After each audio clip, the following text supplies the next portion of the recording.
À quoi servent les régies? Qui fait quoi en matière de dépenses publiques? Le principe de séparation de l'ordonnateur et du comptable.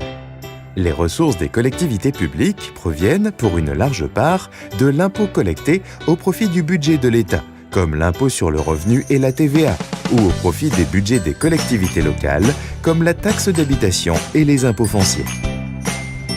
L'argent public est rare et précieux.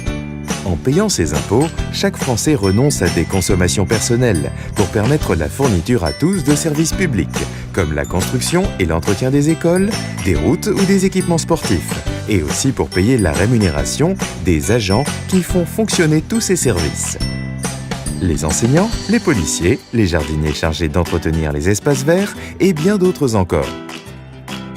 Pour faire en sorte que l'argent public soit utilisé à bon escient, qu'il ne soit ni gaspillé ni détourné, il existe dans le droit public français des règles budgétaires et comptables très strictes qui s'imposent à tous les gestionnaires et dont le respect est contrôlé régulièrement par le juge.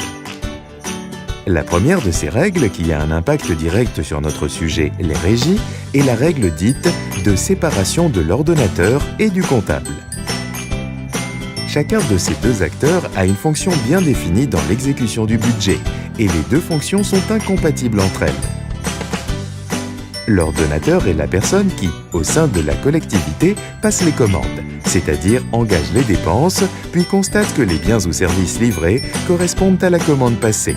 Enfin, l'ordonnateur donne l'ordre de payer au créancier la somme qui lui est due.